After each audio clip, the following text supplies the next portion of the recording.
नमस्कार, आप देख रहे हैं न्यूज 18 राजस्थान। आपके साथ मैं हूं अभिषेक। महारो राजस्थान बुलेटिन में बात करेंगे परसादी लाल मीणा की, जिन्होंने उन कार्यकर्ताओं पर तल्ख टिप्पणी की है जो काम के लिए पैसों की मांग करते हैं। वहीं बात होगी कश्मीर पर आधारित फिल्म की, जिसे बीजेपी टैक्स फ्री करने की मांग कर रही है। साथ ही बात करेंगे आरपीएससी की, जिसे सुप्रीम कोर्ट से बड़ी राहत मिल गई है। इसके साथ ही दिखाएंगे श्याम संग होली के रंग। बने रहिए हमारे साथ, देखते रहिए महारो राजस्थान। विकास कार्यों के बंटवारे को लेकर सरकार के दो बड़े मंत्री आपस में ही भिड़ गए हैं। एक ने खुलेआम हमला किया तो दूसरे ने खुलेआम चैलेंज दे दिया। विकास योजनाओं को लेकर दो कैबिनेट मंत्री आपस में भिड़ गए। खाचरियावास और शांति धारीवाल में वार पलटवार देखने को मिला। खाचरियावास बोले, जयपुर की योजनाओं का पैसा कोटा ले गए। यूडीएच मंत्री शांति धारीवाल का खाचरियावास को खुला चैलेंज भी आ गया। धारीवाल बोले, सरकार से मदद के लिए बगैर किया कोटा का विकास। धारीवाल बोले, यूआईटी के संसाधन से कोटा में विकास की बयारबाजी है। तो आमने सामने दिखे खाचरियावास और शांति धारीवाल। डिपार्टमेंट की जिम्मेदारी है कि राजधानी जयपुर पे ध्यान दे, सारा पैसा कोटा लेकर नहीं जाए, जयपुर को भी कुछ दें। और वो बात खुलकर होगी। अब जयपुर के अधिकारों के लिए धारीवाल जी से पूरी बैठकर बातचीत करेंगे। फिर भी यदि समस्या का समाधान नहीं हुआ तो आप सुन लेना, मुख्यमंत्री जी से बात करके राजधानी जयपुर को पैसों की जरूरत है। हेरिटेज हो चाहे ग्रेटर निगम हो, सब जगह। और यदि काम नहीं हो रहा है वहाँ पर अब जेडीए से काम करवाएंगे, जेडीए से पैसा ट्रांसफर करवाएंगे, लेकिन जयपुर की जनता को अधिकार दिलाएंगे। जयपुर की जनता के अधिकार के लिए किसी भी हद तक आवाज उठानी पड़े उठेगी, चाहे यूडीएच मंत्री से बात करनी पड़े, चाहे मुख्यमंत्री जी से। कोटा जितना पैसा वो लेकर गए हैं उसके मुकाबले पैसा तो दोगे आप, तो पैसा तो देना ही पड़ेगा। तो आप राजधानी के वो भी प्रभारी हैं यहाँ के, वो इस तरीके का आरोप लगाते हैं कि मैं राज्य सरकार का पैसा जो है वहाँ पर ले गया। इसकी जांच करवा ली जाए। मेरा तो खुला चैलेंज है, खुला चैलेंज है कि कोटा का पैसा कोटा में लगाया। कोटा की जो कुछ भी कोटा का डेवलपमेंट आज हो रहा है, क्या समझे, वो सब का सारा नगर विकास न्यास की प्लानिंग के वजह से हो रहा है। वो उन्होंने 18-20 कॉलोनियाँ काटी हैं और कॉलोनियाँ काट करके पहले उनका इंफ्रास्ट्रक्चर तैयार किया है। इंफ्रास्ट्रक्चर तैयार हो जाता है जब सड़क बन जाती है, बिजली आ जाती है, नाली बन जाती है, पानी आ जाता है, तब लोग प्लॉट खरीदते हैं। ये प्लानिंग होनी चाहिए। और वो प्लॉट फटाफट बिक जाते हैं, उससे पैसा इकट्ठा हुआ है और उसी से प्लानिंग हुआ है। चिकित्सा मंत्री परसादी लाल मीणा ने कार्यकर्ताओं की अनदेखी करने वाले अफसरों और नेताओं को चेतावनी दी है। परसादी लाल ने दौसा में खुले मंच से कहा कि जो अधिकारी ठीक नहीं, कार्यकर्ता उसकी जानकारी दें। ऐसे अफसरों को 24 घंटे में बदल देंगे।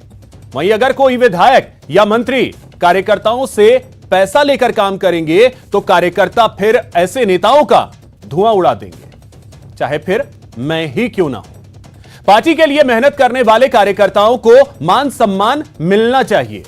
परसादी लाल मीणा मेहंदीपुर बालाजी में आयोजित 2 दिवसीय प्रशिक्षण शिविर के समापन अवसर पर बोल रहे थे। इस दौरान पीसीसी चीफ गोविंद सिंह डोटासरा भी मौजूद थे।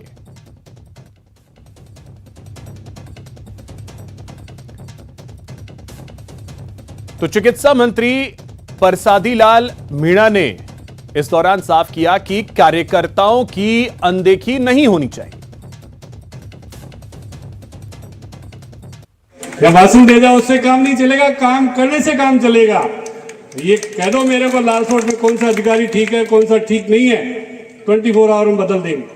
हम लोग अगर कोई ट्रांसफर पोस्टिंग पैसे लेके कराएंगे तो कार्यकर्ता फिर आपकी धुआं उड़ा देगा। सही, चाहे मैं हूं चाहे कोई और हो, चाहे कोई एमएलए हो, चाहे कोई जिला प्रमुख हो, चाहे कोई प्रधान हो, कार्यकर्ता से पैसा ले लिया तो इससे बड़ा पाप तो दुनिया में होता ही नहीं भाई। कोई कार्यकर्ता अपने लिए पोलिंग पे लड़ता है, कोई सब 200-250 पोलिंग होते हैं, क्या हम थोड़ी जाते हैं वोट डलाने, कार्यकर्ता डलाता है वोट।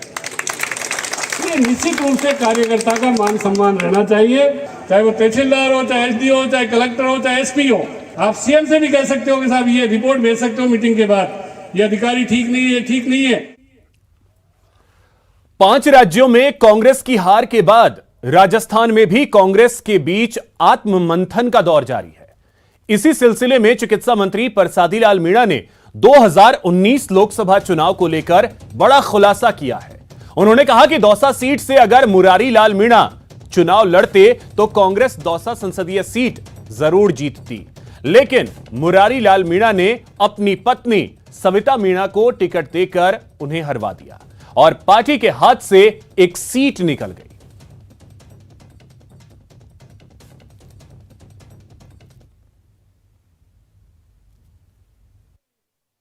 आप थे भाई, हम तो कोई चुनाव नहीं लड़ेंगे, मुरारी लाल जी को दे दो टिकट। मुरारी लाल जी खुद लड़ते तो 100% चुनाव जीतते। ये क्या है, कोई एमएलए को अगर ये कहे प्रमोट करके राजस्थान में एक ही एमपी बनता है, ये बनते 100%। इसलिए कार्यकर्ताओं की जो बात है, हमने कहा, पांडे जी थे, सब थे, मुरारी लाल जी को टिकट दे दो। और ये लाए सविता को मुरारी लाल जी ने खटाना जी ने हरा दिया दोनों ने। तो निश्चित रूप से हमारी कुछ कमियां हैं, उन कमियों को हमको ईमानदारी से दूर करना चाहिए। हमारे प्रधान, हमारे प्रमुख, हमारे एमएलए साथी जो भी हैं, ईमानदारी से कार्यकर्ता का काम करो तो निश्चित रूप से हम कांग्रेस को मजबूत करेंगे। राजसमंद की विधायक दीप्ति माहेश्वरी ने सरकार की धार्मिक नीति को लेकर गंभीर सवाल खड़े किए। विधानसभा में दीप्ति ने कहा कि धार्मिक स्थलों को लेकर गहलोत सरकार 2 नीति पर चल रही है। माहेश्वरी बोली, देवस्थान विभाग ने मंदिरों पर तो नियंत्रण कर लिया, लेकिन इससे सेक्युलरिज्म की धज्जियां उड़ रही हैं। राज्य में लगभग सभी प्रमुख हिंदू मंदिरों पर सरकार का नियंत्रण है, लेकिन किसी भी मस्जिद, चर्च या गुरुद्वारे पर सरकारी नियंत्रण नहीं है। उन्होंने इस मामले में हाई लेवल कमेटी की जांच की मांग की। महोदय, राजस्थान में, विशेषकर दक्षिणी राजस्थान में रिलीजियस कन्वर्जन, धर्मांतरण की एक गंभीर समस्या है। अप्रैल 4, 2019 में छपा हुआ ये आर्टिकल ये साफ साफ बताता है कि करीबन 447 इंसिडेंट्स अक्रॉस राजस्थान रिपोर्ट करे गए, जिसमें ये बताया गया है कि धर्मांतरण के केसेस इसमें दायर किए गए। लेकिन और ये तो सभापति महोदय मैं आपको बताना चाहूंगी कि सिर्फ वो इंसिडेंट्स है जो रिकॉर्ड किए गए हैं। ऐसे इसमें क्लियरली स्टेट किया गया है कि ऐसे कितने इंसिडेंट्स हैं जो डर के मारे, गांव के प्रेशर के मारे रिकॉर्ड नहीं करे जाते। ये समस्या को सॉल्व करने के लिए नाथद्वारा एवं सावरिया जी मंदिर बोर्ड राजस्थान के सर्वाधिक आय वाले मंदिर बोर्ड हैं।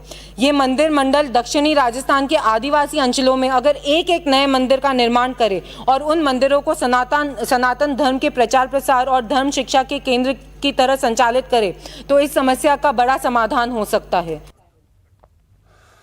भारतीय जनता पार्टी ने फिल्म द कश्मीर फाइल्स को टैक्स फ्री करने की मांग की है। उपनेता प्रतिपक्ष राजेंद्र राठौड़ ने कहा कि कश्मीरी पंडितों के साथ जो भी बुरा सलूक हुआ उसको इस फिल्म में प्रदर्शित किया गया है, इसलिए राज्य सरकार को इस फिल्म को टैक्स फ्री करना चाहिए ताकि आम लोग भी कश्मीरी पंडितों के दर्द को महसूस कर सके।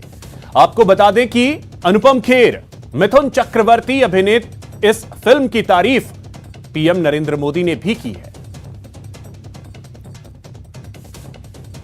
तो अब बीजेपी इस फिल्म को प्रदेश में टैक्स फ्री करने की मांग कर रही है। द कश्मीर फाइल्स, यह फिल्म अनुपम खेर और मिथुन चक्रवर्ती अभिनीत यह फिल्म, और अब इसे प्रदेश में टैक्स फ्री करने की मांग की जा रही है। उपनेता प्रतिपक्ष राजेंद्र राठौड़ ने इसकी मांग की है। फिल्म द कश्मीर फाइल्स एक दर्दनाक तस्वीर को दिखाती है। 1990 में स्वतंत्र भारत में जम्मू कश्मीर से जिस प्रकार पलायन हुआ, उस दर्दनाक मंजर को जिस फिल्म ने फिल्मांकन किया है, उसको बहुत से राज्यों ने, हरियाणा, गुजरात, मध्य प्रदेश, कर्नाटक जैसे राज्यों ने टैक्स फ्री किया है। मेरी सरकार से मांग है, राजस्थान की सरकार से मांग है कि राजस्थान के अंदर भी बड़ी संख्या में उस समय पलायन किए हुए आज भी कश्मीरी पंडित रह रहे हैं। इस व्यथा को देखने के लिए राजस्थान की सरकार भी द कश्मीर फाइल्स फिल्म को टैक्स फ्री करे।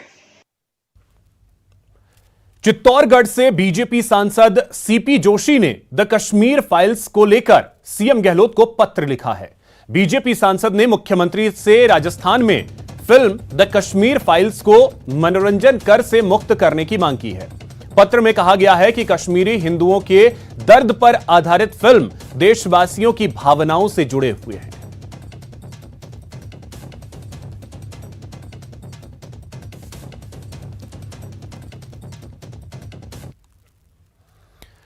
वहीं विधायक भंवरलाल शर्मा ने भी द कश्मीर फाइल्स फिल्म को टैक्स फ्री करने की मांग की।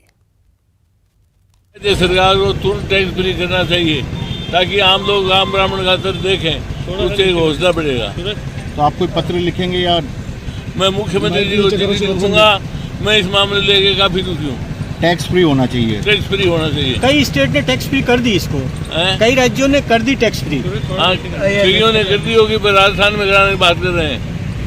राजस्थान में टैक्स फ्री कराएंगे।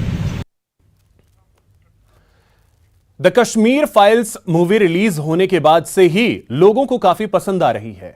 फिल्म में कश्मीरी पंडितों पर हुए अत्याचारों को दिखाया गया है। इसी बीच जयपुर में कश्मीरी पंडित IK बिंद्रा ने फिल्म को देखकर फिल्म की तारीफ की। उन्होंने कहा कि इस फिल्म में वास्तविकता को दिखाया गया है। सब आज दर्शाई गई है और हकीकत किसको पसंद नहीं है। हार्डशिप्स हमने महसूस की, वो उनके प्रेजेंस में हमने की, और ये वास्तविकता है और ये एक हिस्ट्री है, ये एक पिक्चर नहीं है। This is not a movie at all. This is the saga of hardship, this is the saga of suffering, this is the saga of misfortune to what has happened to a Kashmiri Pandit. खबर श्रीगंगानगर से, जहां सूरतगढ़ इलाके में the Kashmir files film को tax free करने को लेकर चेतावनी दी गई है।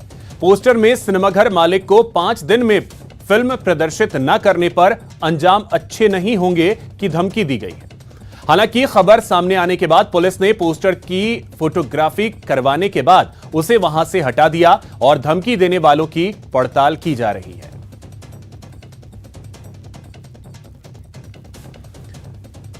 तो श्रीगंगानगर से यह खबर सामने आई, जहां एक पोस्टर चस्पा मिला और बाद में उसकी फोटोग्राफी करवा करके पुलिस ने उस पोस्टर को हटवाया। सूरतगढ़ से यह खबर सामने I the Kashmir files film को लेकर।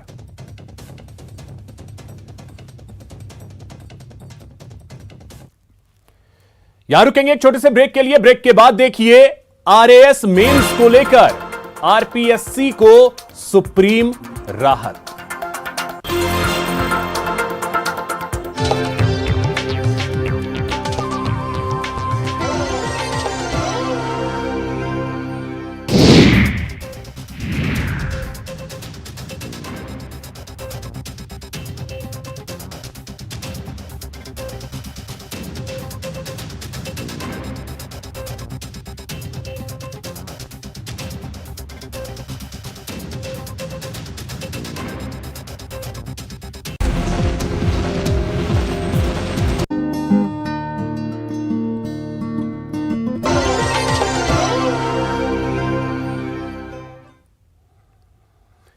ब्रेक के बाद आपका स्वागत है। सुप्रीम कोर्ट ने RAS मुख्य परीक्षा टालने की मांग की याचिका को खारिज कर दिया है।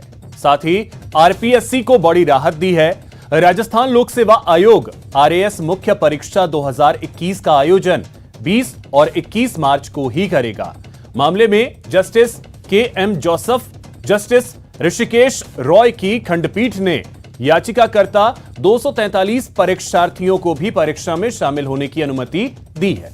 परीक्षा 2 पालियों में सुबह 9 बजे से दोपहर 12 बजे तक और दोपहर 2 बजे से शाम 5 बजे तक आयोजित की जाएगी।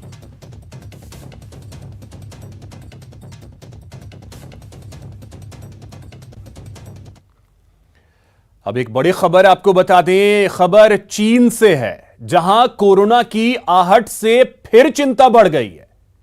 आवागमन रोक लगाने पर विचार हो, यह कहा है मुख्यमंत्री अशोक गहलोत ने। इस बार लापरवाही न बरती जाए।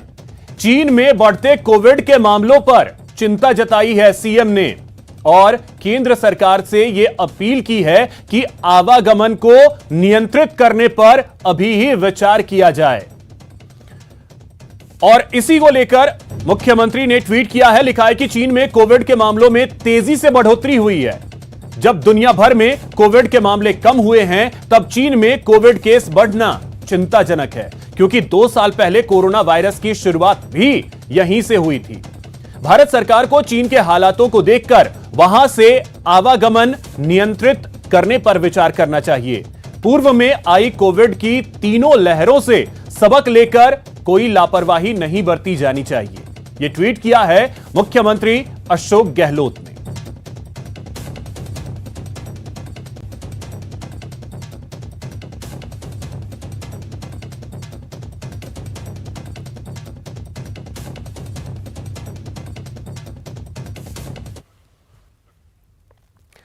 पूर्व सीएम वसुंधरा राजे आज झालावाड़ के दौरे पर रहीं। इस दौरान राजे का कार्यकर्ताओं और सामाजिक संगठनों ने गर्मजोशी के साथ स्वागत किया।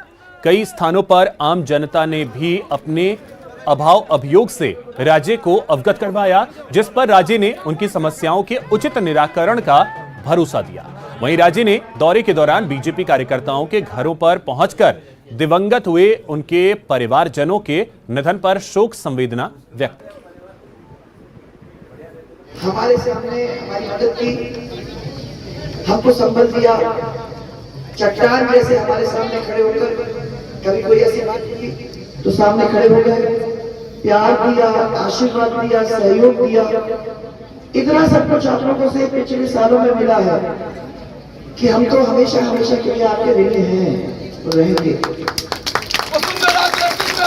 जिंदाबाद जिंदाबाद। मेरा मानना यह है कि राजनीति के अंदर लोग बताते हैं कि दिमाग से ही काम लेना चाहिए, परंतु झालावाड़ का एक स्पेशल पॉइंट है कि यह खाली दिमाग से नहीं परंतु दिल से भी काम किया जाता है और इसलिए ये एक परिवार के कार्य कर जाता है। यूक्रेन में फंसे भरतपुर के 35 छात्र ऑपरेशन गंगा के जरिए सकुशल अपने घर लौट आए हैं। उनमें से एक छात्र से हमारे संवाददाता दीपक पुरी ने बात की।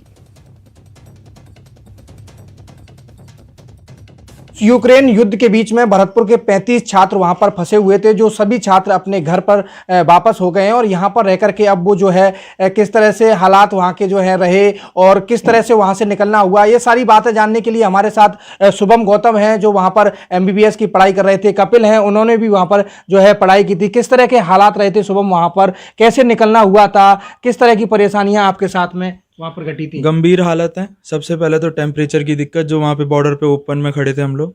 बाकी इंडियन गवर्नमेंट की तरफ से जो भी चलाया गया उससे हम लोग यहाँ पे आ गए, अब वो काफ़ी अच्छा है। और आगे बोल रहे हैं कि हमारी पढ़ाई भी सुचारू रूप से कार्य की जाए, क्योंकि बच्चों को मेडिकल की पढ़ाई में काफ़ी दिक्कत हो रही है।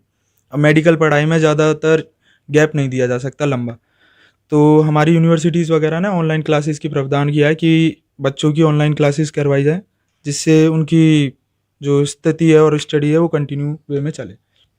वहाँ पर आप थे जब आप इंडिया वापस हो रहे थे, खाने पीने की क्या व्यवस्थाएं थी, किस तरह से धमाकों की आवाज़ थी? जहाँ पर जो धमाके हो रहे थे वहाँ से आप कितनी दूर थे? आपके और भी 7 छात्र थे, उनके साथ कोई नज़दीक जो घटना थी वो देखी हो आपने? सर घटनाएं तो बहुत थी, बहुत कुछ देखा, लेकिन वो है पुरानी चीज़ें याद करनी से वो नहीं है। काफ़ी बच्चों ने बहुत कुछ देखा, खाना पानी नहीं मिल रहा था, बंकर्स में रहे हैं काफ़ी बच्चे, लेकिन वही है आदमी की ज़िंदगी का काम ही वही है, संघर्ष में लड़ेंगे तभी तो कुछ करेंगे। बच्चों ने काफ़ी कुछ देखा, लेकिन प्रॉपर तरीके से यूक्रेनियन गवर्नमेंट ने भी काफ़ी हेल्प करी खाने पीने को लेके, और दूसरे बॉर्डर्स के शहरों ने भी, जैसे कि रोमानिया हुआ, पोलैंड हुआ, और इंडियन गवर्नमेंट ने भी अपने तरीके से काफ़ी ज़्यादा हेल्प की हम लोगों की, जिसके लिए काफ़ी आभार। कपिल है हमारे साथ, इनसे बात करेंगे। कपिल, किस तरह के हालात थे वहाँ पर, कैसे निकलना हुआ? एक्चुअली हालात तो बहुत बेकार थे, बट मैं तो 17 को ही आ गया था।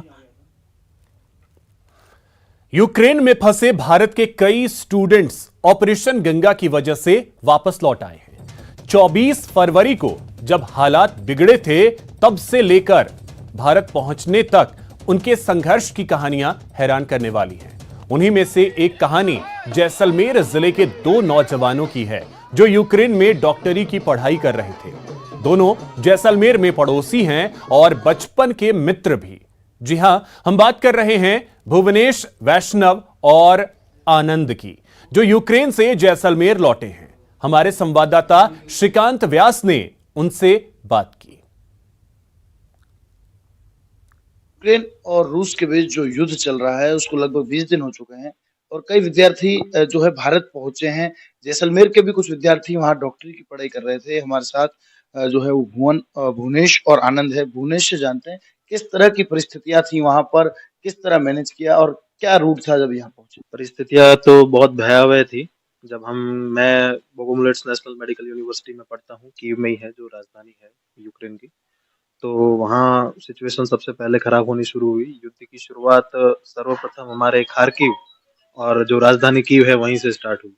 युद्ध की शुरुआत हुई थी सुबह 6 बजे के आसपास, जब जो कीव का इंटरनेशनल एयरपोर्ट है वहाँ सबसे पहले एक बैलिस्टिक मिसाइल आके लगी और उसी समय से जो एयर स्पेस है यूक्रेन का वो बंद कर दिया गया और तत्पश्चात हमें सायरन की आवाज़ें सुनाई देने लगी और कंटिन्यूअस बंकरों की तरफ लोग भागने लगे। लोगों के मन में संदेह था कि कहीं पे भी मिसाइल अटैक हो सकता है हमारे ऊपर।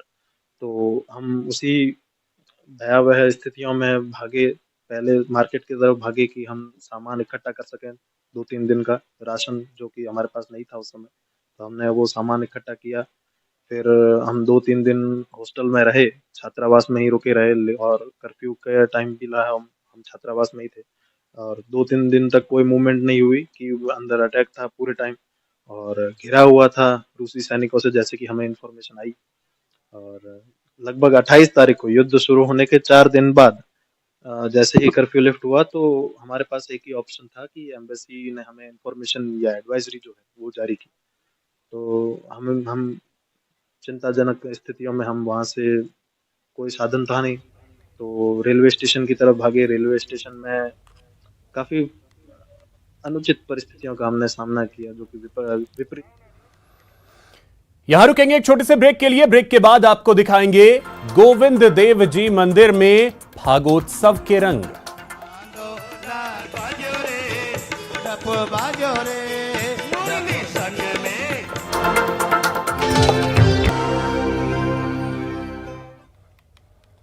ब्रेक के बाद आपका स्वागत है। अब बात बाबा खाटू श्याम की, जिसे लेकर सीकर के लक्खी मेले में रौनक छाई हुई है। इस दौरान बाबा श्याम के दरबार में भक्तों की लंबी कतार देखने को मिल रही है।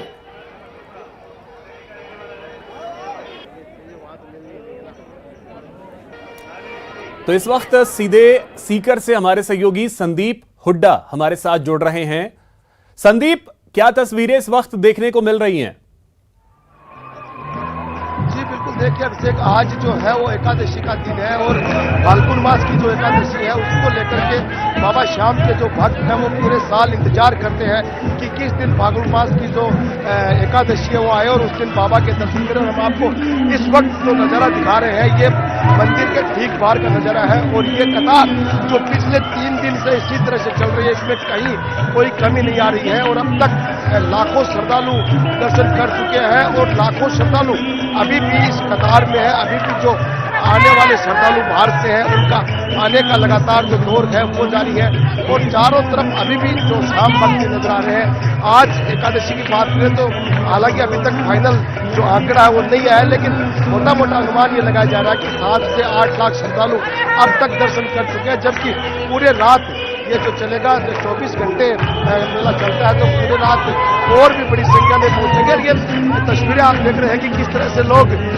जो दर्शन करने के लिए और खास तौर पर बाहर जो नाच गाना कर रहे हैं, ये बाबा श्याम के वो भक्त हैं जो लंबे समय तक कतारों में लग करके और जो यहाँ तक पहुंचे और उसके बाद भी किसी भी भक्त के आपको चेहरे पर शिकन थकान नजर नहीं आ रही। अभिषेक, ये बहुत बड़ा अपने आप में मेला है जिसको ये कहा जा सकता है कि पिछले 10 दिन से मेला लगातार चल रहा है और आज, कल और परसों ये 3 दिन तो इसी तरह की कतारें देखने को मिली है जो अभी हम आपको जो तस्वीरें मंदिर के बाद दिखा रहे हैं।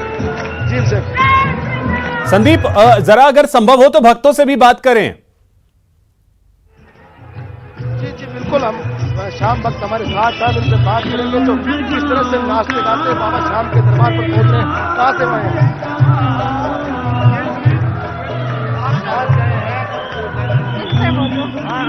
क्या पूछ रहे हो? हम खाटू श्याम मेले में कम से कम 3 साल बाद आ रहे हैं। 3 साल बाद में आ रहे हैं। क्या हमें मेले में बहुत ही मस्ती जय श्री राम। फाल्गुन मेले में बहुत मजे ले रहे हैं, बहुत आनंद आ रहा है, लाखों की तादाद में बहुत अच्छा लग रहा है। काम यो कह रहे हैं उसको नजारा वाले जो अद्भुत है। मैं पहली बार जिंदगी में आया हूँ और इतनी श्रद्धा लोगों की जो भक्ति है, शक्ति है, वो सिर्फ बाबा खाटू श्याम कर सके और कोई में कोई नहीं। खाटू नरेश की टाइम में खाटू में लाइन नहीं लगेगी, रिंगत में लाइन लगेगी बाबा के लिए। एकादशी को दर्शन का विशेष महत्व है, बहुत है। जो मांगो वो मिलता है, खाली हाथ तो कोई जाता नहीं है, रोते हुए आते हैं, हंसते हुए जाते हैं यहाँ से। हाँ, हम 16 किलोमीटर चल के आए, लेकिन शाम वक्त बहुत अच्छा है यहाँ पे, हमें बहुत अच्छा लग रहा है। चारों तरफ भीड़ है और हर वर्ष की बात ही हम इस वर्ष भी खाटू श्याम जी आते हैं। बाबा से यही अरदास है कि पूरा विश्व सुखी रहे, कल्याण रहे और सबका कल्याण हो। जय श्री श्याम। देखिए छोटे छोटे बच्चे, मैं आपको दिखाना चाहूंगा जो स्काउट पे पिछले 10 दिन से सेवा दे रहे। बेटा क्या नाम है आपका और कब से आप यहाँ हो? रात शर्मा में 6 मार्च से आया हूँ और यहाँ पे हमें अनेक सेवाएं दे रहे हैं। बिल्कुल संदीप, तो ये तस्वीरें बता रही हैं कि भक्तों में कितना उत्साह होता है जब वो बाबा श्याम के दरबार में पहुंचते हैं। बहुत शुक्रिया आपका इन तस्वीरों के लिए।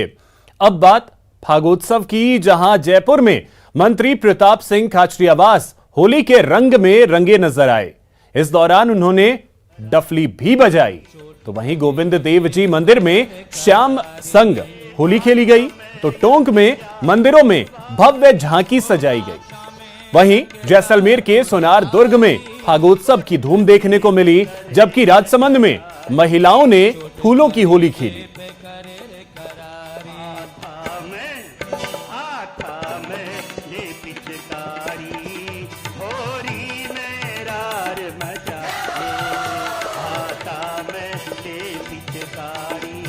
यो चंचल नैन मुरारी। और चलिए अब आपको लिए चलते हैं जयपुर के आराध्य देव गोविंद देव जी मंदिर, जहां 4 दिवसीय होलिकोत्सव के चौथे दिन आज भजनों और नृत्य की मिली-जुली प्रस्तुतियों से ठाकुर जी को रिझाया गया। कलाकारों ने एकल और सामूहिक नृत्य की प्रस्तुतियां देकर माहौल को फाल्गुनी कर दिया। पुष्प वर्षा, चंग, धमाल, बांसुरी वादन के साथ भजनों की स्वर लहरियां बिखेरी गई।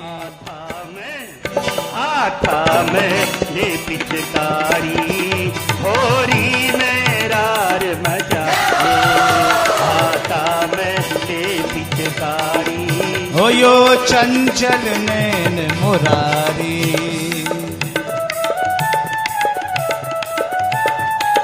अरे धुन आपकी जानी पहचानी है, प्रेम से ठाकुर जी को नाम रस रसिया। वहीं गोविंद देव जी मंदिर में फागोत्सव के रंग में मंत्री प्रताप सिंह खाचरियावास भी रंगे नजर आए। फागोत्सव में मंत्री खाचरियावास ने ढपली बजाई और होली के गीतों पर झूमते नजर आए।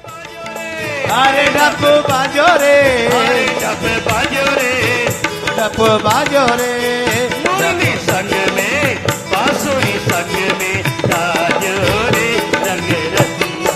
ओ डप बाजो रे श्याम रंग रसिया को डप बाजो रे।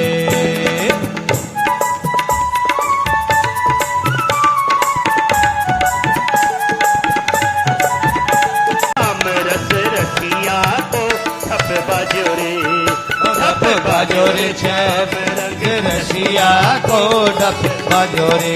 अरे डप बाजो रे, अरे डप बाजो रे, डप बाजो रे, अरे डप बाजो रे, डप बाजो रे, डप बाजो रे। मुरली संग में बांसुरी संग में बाजो रे रंग रसिया।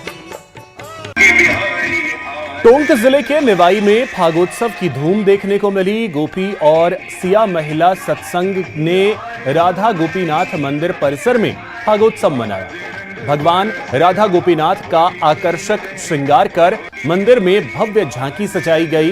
वहीं इस दौरान बरसाने की लठमार होली, फूलों की होली, अबीर गुलाल के संग होली खेली गई। साथ ही महिलाओं ने सामूहिक रूप से राधा कृष्ण के गीत और भजनों पर नृत्य किया, जिसे देखने के लिए सैकड़ों स्थानीय महिला पुरुष उमड़े।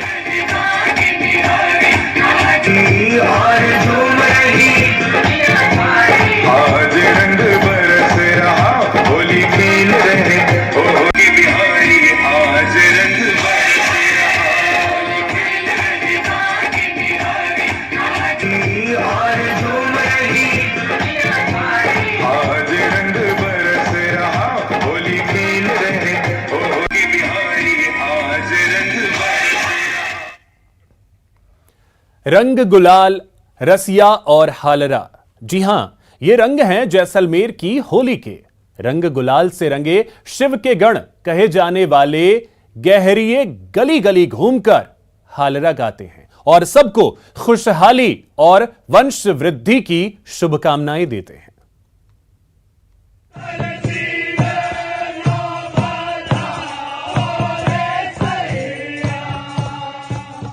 होली पर हालरा।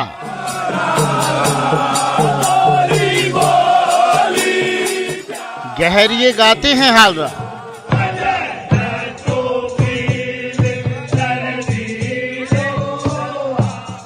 शिव के गण माने जाते हैं गहरिये।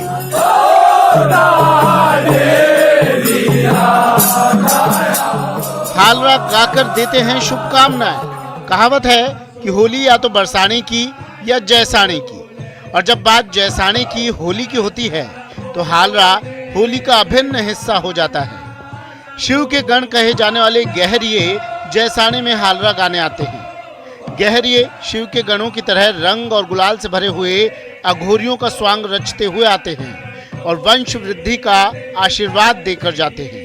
गहरियों को शिव का गण माना जाता है, तो जब ये गहरिये जब आते हैं भाई के द्वार के ऊपर, तो वो एक हालरा गाते हैं। हालरा मतलब वो एक आपको दुआएं देते हैं, आपको शुभकामनाएं देते हैं कि आपके वंश में वृद्धि हो। बरसाने में होली ठाकुर जी के साथ खेलने की परंपरा है, तो वहीं जैसलमेर में भी होली की शुरुआत नगर आराध्य लक्ष्मीनाथ जी मंदिर से होती है। होलाकाष्ट के साथ ही रसियों की ओर से दुर्ग स्थित लक्ष्मीनाथ जी मंदिर में फाग गायन शुरू हो जाता है। जैसलमेर की जो होली है उसके बारे में समस्त फाल्गुन कवियों ने भी कहा है, या तो होली बरसाने की और या जैसाने की। तो इस जैसाने की होली में हमारे जो होली है वो आरंभ होती है श्री लक्ष्मीनाथ जी के मंदिर के प्रांगण से। ऐसा जनमानस में श्रद्धा है कि भगवान लक्ष्मीनाथ जी स्वयं ग्योरियों के उपस्थित होकर हमें इस फाग के आनंद क्षण प्रदान करते हैं। होली पर हालरा गायन सिर्फ फाग का एक अहम हिस्सा भर नहीं है, बल्कि अपनत्व का भी दूसरा नाम है। हालरा को सामाजिक समरसता का प्रतीक भी माना जाता है। एकादशी के दिन से जो है लक्ष्मीनाथ जी के मंदिर से फाग गाकर सभी गहरिये जो है वो महाराउल शाह के यहाँ जाते हैं और सबसे पहले महाराउल शाह के जो है वंश वृद्धि की, उनकी समृद्धि की और उनके पूर्ण स्वास्थ्य जो है उसके लिए कामना करते हैं। हालरा मूल रूप से सामाजिक सद्भावना और समरसता का प्रतीक है। एकादशी के दिन पूर्व महारावल खुद लक्ष्मीनाथ जी मंदिर पहुंचकर रसियों के साथ लक्ष्मीनाथ जी के साथ होली खेलते हैं। फिर गैर निकलती है। जैसाने की होली में भक्ति भी है और मस्ती के रंग भी, और होली पर गहरियों का गायन इस रंग को और भी गहरा कर देता है। श्रीकांत व्यास, न्यूज़ 18 जैसलमेर। यहां रुकेंगे एक छोटे से ब्रेक के लिए।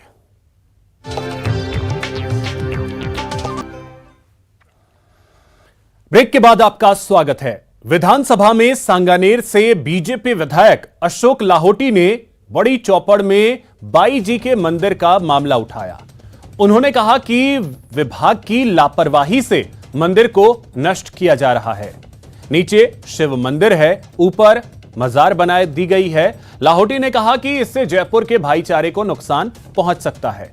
उन्होंने तंज कसते हुए कहा कि भगवत कथा करवाने वाली सरकार से उम्मीद करते हैं कि वो मंदिर को बचाने आगे आए। लाहोटी ने इस केस में जयपुर पुलिस पर भी गंभीर आरोप लगाए। क्या प्रसाद जब लोग इकट्ठे हुए तो प्रशासन ने शिव मंदिर को खुलवा के एक दिन के लिए सेरेमोनियल पूजा करवाई और उसके बाद में वहां पुलिस प्रशासन ने उसकी चाबी लेकर चले गए। मंदिर देवस्थान विभाग का चाबी लेकर पुलिस विभाग चला गया। इसके साथ साथ मेरा आपसे निवेदन है कि दुनिया में ऐसी कौन सी जगह है जहां पर नीचे मंदिर हो और ऊपर वहां पर एक जगह हरा रंग करके और छत पर मजार बना दी जाए। ये कौन सी धार्मिक भावना है? ये उस धर्म के प्रति भी अन्याय है। वो केवल असामाजिक तत्वों का दोष है, असामाजिक लोगों का कृत्य है। सभापति महोदय, मेरा निवेदन है कि हिंदू समाज के आस्था का केंद्र अति प्राचीन शिव मंदिर को भक्तों के लिए खुलवाएं। देश भर में कोरोना के खिलाफ चल रही लड़ाई के बीच एक और खुशखबरी आई है। इस खुशखबरी का फायदा अब 12 साल से अधिक उम्र के बच्चों को मिलने वाला है। इन उम्र के बच्चों को भी बुधवार से टीका लगेगा। वहीं वरिष्ठ नागरिकों के बूस्टर डोज पर से भी पाबंदी हटा ली जाएगी। अब 60 से ज्यादा के सभी लोगों को प्रिकॉशन डोज।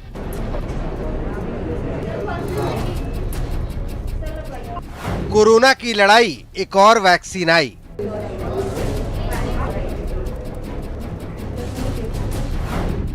सोलह मार्च से 12 से ज्यादा उम्र वालों को भी लगेगा टीका। अब 12 साल वालों की पाव 12।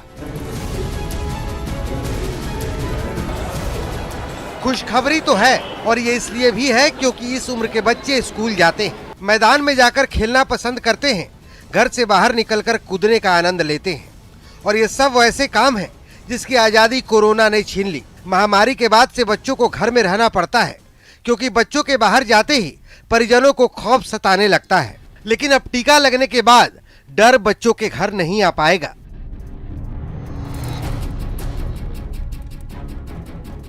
बारह से 14 साल के बच्चों को भी देश में अब कोरोना वैक्सीन लगने का रास्ता साफ हो चुका है। केंद्रीय स्वास्थ्य मंत्री मनसुख मंडाविया ने बताया कि 16 मार्च यानी बुधवार से 12 साल से अधिक उम्र के बच्चों को भी कोविड वैक्सीन लगाई जाएगी। केंद्रीय स्वास्थ्य मंत्री ने ट्वीट कर ये जानकारी दी और लिखा है कि बच्चे सुरक्षित तो देश सुरक्षित। मुझे बताते हुए खुशी है कि 16 मार्च से 12 से 13 और 13 से 14 आयु वर्ग के बच्चों का कोविड टीकाकरण शुरू हो रहा है। साथ ही 60 से ज्यादा आयु के सभी लोग अब प्रिकॉशन डोज लगवा सकेंगे। मेरा बच्चों के परिजनों और 60 साल से अधिक आयु वर्ग के लोगों से आग्रह है कि वैक्सीन जरूर लगवाएं। बता दें कि इसी साल जनवरी से 15 साल से ऊपर के बच्चों के टीकाकरण की शुरुआत हुई थी और अब 12 से 14 साल के बच्चों को कोर्बेवैक्स वैक्सीन की डोज दी जाएगी, जिसे हैदराबाद स्थित बायोलॉजिकल इवांस लैब में तैयार किया गया है। बच्चों के अलावा बुजुर्गों के लिए भी राहत की खबर है। देश में अब 60 से अधिक आयु के सभी लोगों को कोविड-19 रोधी टीकों की बूस्टर डोज दी जाएगी। पहले इस आयु के गंभीर बीमारी से पीड़ित लोगों को ही ये खुराक दी जा रही थी। Bureau report, news 18 network. तो फिलहाल इस बुलेटिन में इतना ही। नमस्कार।